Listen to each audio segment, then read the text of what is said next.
Yo, what's going on? It's Bonafide Beats. I got a few requests to do time stretching, not just in anything like a DAW, but MPC 2500 JJOS or MPC 1000 JJOS, the same OS. And then it dawned on me because I've been using the MPC, at least specifically this one with this OS, I want to say around 2016-ish, 2017. And I was really questioning how the hell did I learn to time stretch on this, because it's not as intuitive as a DAW or how you say Serato sample or anything like Slice X. And I was like, I could have sworn I looked up a YouTube video or something. So then I backtracked today and I was looking on YouTube for any JJOS time stretching, and most of the videos I found was people time stretching, not even time stretching, but just making a beat and cutting up a sample regularly. But if the sample did not match the tempo, they built around it, which is a cool technique. But I was like, wait a minute, so nobody's doing time stretching over here, which is weird. That dawned on me. So I guess the way how I learned it was through trial and error, because I remember, like, I don't remember looking up any videos. I think I was just fighting with the software for months at a time, and surprisingly, like, I was able to time stretch on the original Akai OS and JJOS and the OS3, and it's crazy. So I'm gonna dive in. It's gonna be a quick video, hopefully, and I'm gonna show you how to time stretch and get it to everything you like. Obviously, we still dealing with limitations, so if you go too far against the grain, you know you're gonna get some digital artifacts coming in if you stretch it too low or too high with anything, basically, unless it's Serato sample. I toot my horn onto that. Like that thing can time stretch in the box like crazy. Like that'll get you right in any tempo, any setting. But with this, you got to be more intentional and more mindful of how you're time stretching if you have an ideal for that. So I have an example right here. This is a sample. So I was trying to question if I wanted to just give you guys a video with just me doing a drum break, but I wanted to give y'all some context to a sample or a chopped up loop so you can see how that time stretch effectively works. So we're gonna give you the best of both worlds. So this is a sample I have chopped up. Hopefully I don't get a copyright strike, but like, this is what I have right now. And on my screen, it's a 82 BPM. Now, I purposely designed it like that because I think the original sample was slower. So if I go to my trim screen, this is probably, like, I'm guessing off the top of my head, I'm gonna say like a 70, 75, but I wanted some more upbeat. So I think I pitched it, if you can see right here, by 1. And that's how it looks right there. But I mean, you know how it goes. If I speed this up to like 90 or 102, it cuts off. If I slow it all the way down to like 30, and I just want to now sit there. So you have to be really intentional. Again, I'm not if you have Serato, you know, like, you could just tune this up and it will just catch up. So that's the limitations we're dealing with right here, right? Okay, cool. So this is the original beat I did, but I'm gonna give you guys a different drum break when we do like the examples. And if I go to channel 6, this is the drum break that I use. I got this, I think this was like 102 and I got it down to 82. But look how crisp it sounds. You don't hear that much artifacts. If anything, you hear like more low fidelity than anything, because you wanted to have that grit, you wanted to have that kind of a boom bap sound. And then I layered it with a kick on top of it. So I'll show you right now. And it just sounds, it's married together with this beat. Yeah, that sounds clear. But for this example though, we're gonna have this loop going, and I'm gonna pick a random break from my break collection, and we're gonna try to make this break sit with this tempo or any tempo that I throw at it. So let's do that now. Let me just pop my SIM card out. Not my SIM card, my compact flash card. 1 second. This is what I've been using for my breaks. This 16 gig right here. So let's load that up, and you'll see exactly what I'm going for when I do this. All right, so now that's loaded. I have my breaks folder right here. These are a bunch of breaks that I collected over the years of just making beats on this thing. So I found a classic one. I might get copyright strike as well, but let's see. It's a Bill Withers joint right here. Simple as fuck, right? Okay, so let's use that. All right, so I'm gonna play this loop and I'm gonna load that sample right here. So this the sample, this the loop I have, and I'm gonna just start trying to cue in this Bill Withers break. It's an 8-bar break, I believe. So let's just count it in.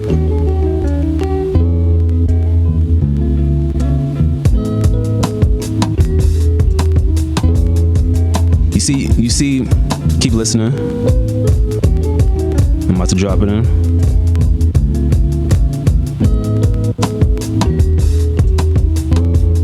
It's like for a second it got on beat and then it just started drifting away. That's what we don't want, right? Okay, but so let's say you're producing this beat, you're making this beat, you're curating it, you love how it sounds, you love the loop, and you got this break and you know it goes with this beat, but it's just not on beat. So most of the videos I found on YouTube is people just building around that, and that's cool. That's a great technique if you have the time for it. I'm very critical, because if I want to switch up any moment, I need to have that flexibility. So and if you're familiar with JJOS, you could do non-destructive chopping, and that's the beauty I love about it, because if I commit to these breaks, if I don't commit and I want to change it up, I can always just switch it up, turn it off, give it a different set amount of chops, etc. Right? But let's find out how we're gonna make this beat. The beat, remember is 82 BPM. So we go to edit program and we scroll all the way to time stretch, right? Now these values on the screen, do not take it for what it is. Remember, this is limitations. This does not correspond or correlate with the break that we have on hand. You got to refresh this. So how you refresh it? You press tempo. So we got two things here. We got an auto and a manual. In my experience, the auto, it actually works. They get you just on the money or just around the money. The reason why I don't use auto all the time is because I'm very critical of like what I get when I throw at it. So like if this, for say this break, because I'm guessing is 90, they always say 90.5, 90.7, 89 points, like that decimal stuff, it messes me up. So I always round it off. And even when I round it off based on the auto detection, I might still be off. The SP404 Mark II that I have next to me, they actually have an auto one as well, and I think they actually got it at least close, if not better, or around the same. But I don't even use it. Don't even use it because I got so good at doing the manual chopping that I know what I'm going for is gonna stick. When I first was doing it, what I used to do auto and get the result. So if it's at 90.5, then I'll go back and do the manual. And if the manual matches up to it or near it, then I'm like, okay, bet it's a 90. So I'll show you for reference, but I personally don't even use auto. I just go straight manual. You do auto. What does it say right there? 154.2. Now, I know in my head, that's double BPM. I don't really do double time BPM. I try to be, singular time, if that's even a word. Because I'm more granular like that. So like if you tell me double or triple, then I'm like, you messing me up there. Is that really a 70? Is that an 80? I don't know. Based on the beat that I'm making, right? So let's preview it. I think if you press do it, you can get some context over here. So hear it now. I don't even know what the hell that is. That's not 82. That's not, what is that, right? Okay, so let's retry. And keep in mind, that says 154, right? So being that that's double time, I have my iPhone right here, my other iPhone. Watch this. Let me open up the calculator real quick. All right, on my calculator, right? I don't know if you can see this. We got 154, right? 154 right there. Divide that by 2. 77. Remember, the BPM original is 77.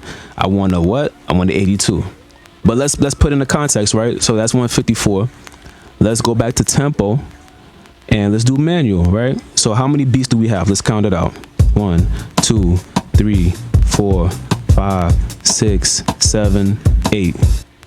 Remember, this is just reference. Don't ever run by this, because even though it says 8, it might not be 8. So you want to press the number that you want. Let's say, for example, it's 16. You press enter, and now it gives you a 16 when you press manual. Now it says 154, I believe. Let's see. So now it did that for me, right? Because it doubled it, right? Remember what I said, the original is 77.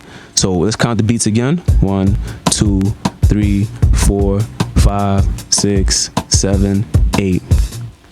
Hit 8, enter. You press the manual and it's gonna count it.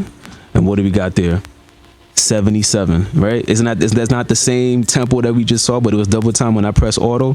So that's why I got so good of it that I already know what I'm coming up when I do manual now. So I got 77, right? Now we know the BPM, the original tempo is 77. I want to make it 82. So you type in 82 here, 0 with the decimal, enter, and you press do it. And this is what you get. Just like that. That's how simple it is to like time stretch. Just like that. But before I commit to that, I'm gonna press retry. And in some cases, you have to deal with artifacts. If you're dealing with artifacts, this is where your presets come in. I didn't know what this meant for a while until when I was making the beats on the MPC, and I would get some really dark digital artifacts. Like if I went too hard against the grain, like if I said, I don't know, let's put in like 95. Let's see what we come up with. It might be artifact. Let's see. Something like that. But that's too fast, right? All right, let's say 60. Bear with me. Let me see. You see the digital artifacts in there? Well, that's extreme. But these presets are supposed to carve out and to some extent take out those artifacts. This is not the best of the best. But I tried every preset. This goes on. And I think the best one, even in the MPC forums, the best one is Music 3. Preset C, and then you adjust it by 50. I don't know what the hell these parameters or these values mean, but this setting, if you have a JJOS on the 1000 or 2500, trust me, 9 times out of 10, if you go with this preset and this adjust setting, I even tried negative 50 and I really couldn't tell the difference, but positive, you get majority of those artifacts out. Now keep again that we're dealing with limitations that if you go too strong against the grain, like with the new BPM that you want from the original, like if you go extremely down or extremely up, you come on, it's digital artifacts, so you're really gonna get it. You can't really get avoid it at that much. But if you have to go that far down, this is the one that I found the best preset, and I think because it's like what, 17 BPMs down from 77, it's a little bit stronger. Let's see. You still hear artifacts, but it's not as bad as before the presets. But I try to keep mindful of that. And if I am dealing with those artifacts, then you know we got to get to get some elbow grease in this and go into program settings and clean it up a little bit with the high pass filter and probably some compression a little bit on here and some EQing just to get it to sound somewhat appeasable and audible. So, but back to our example, right? We got 82 BPM. I want this to be 82. Let's press enter based on 8 beats per bar, and then let's hear it back. And I love the fact with the MPC, this is just, no long load times, because I have the live, and I remember when I first had it, like the time stretching on there was still under questioning because they were still giving up updates. But when I did something simple as this, as time stretching a Bill Withers break, it would take like 30 seconds to load and render that. And they fixed it now. It's like night and day. Like with that now, they got it fixed. But I do just those little nuances I paid attention to, and just the fact that this little box here with the RAM and the capability can do this, no load time, everything is low latency. You can't go wrong. And now because you're being cognizant of how you sample and how you do breaks, you could transcend that into a DAW and you can just break things down. So my primary DAW is FL Studio. If you're familiar with FL Studio, their main drum thing is FPC and Slice X and Edison, and it's like a whole different UI there. But I think from that and going to FL Studio and breaking beats and down, I think like in 2015, like I was able to maneuver in the quickness. So that's that. So now let's keep this break, right?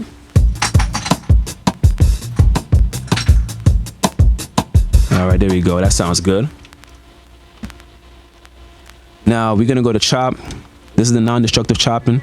So it got random chops in there, but I want 8, right? So you press slice, and we're gonna put 8 8.0, enter, and now we got 8 chops. Let's audition it. 2, 3, 4, 5, 6, 7, 8. You can clip the start points if you want to. I usually do this sometimes. So like when this is done, you can clip the start points and the end points if you want to be, you know, technical about it too. But let's commit, click do it. And so if you want to clear that start point, you could do that right there like that.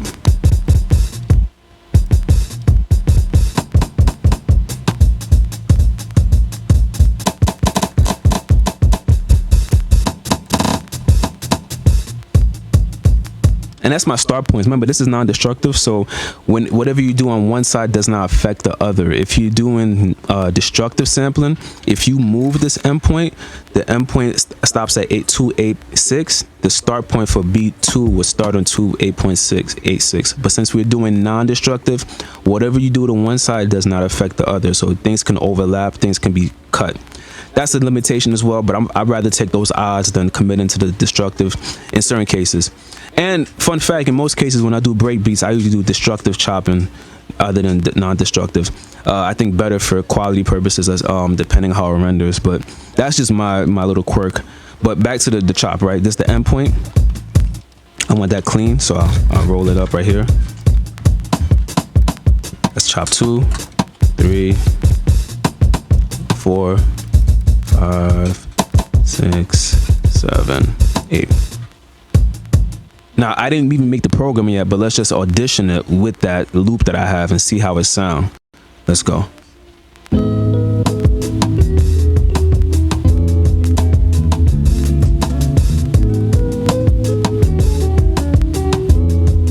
Nothing off beat right there. Now I'm gonna make my own loop. Let's go for it.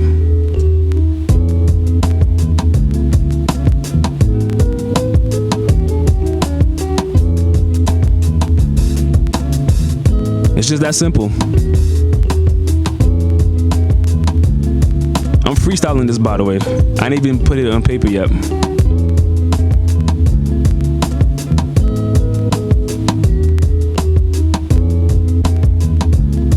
And now I'm gonna make a program out of that. New program, do it. Right? We come back here. It's gotta go back to, I think this is the sample right here. Where did you go? Right? That's my loop. I'm gonna make a new one for y'all. Let's go to track 7 and build with us, right? And we're gonna do a simple loop. Let's count it in.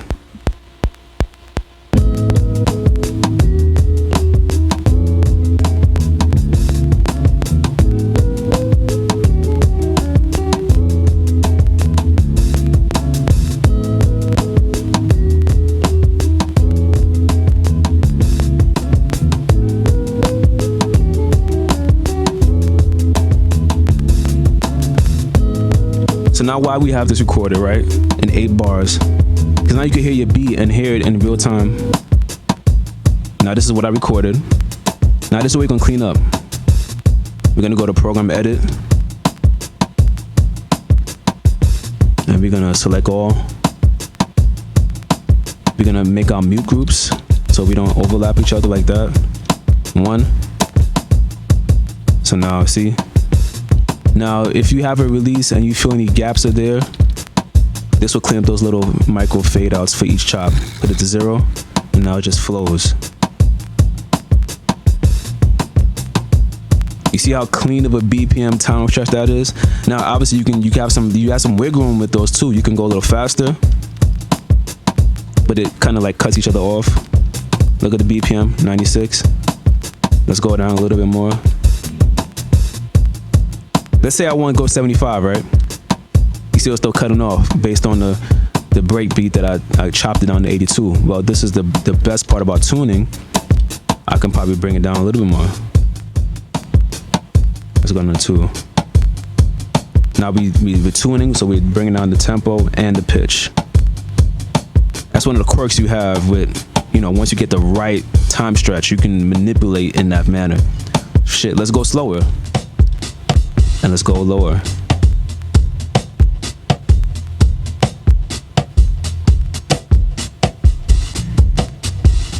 Notice how I didn't lose no quality there. Let's go faster. I'm really stretching it, right? Let's go to 6. Let's see how far we can get.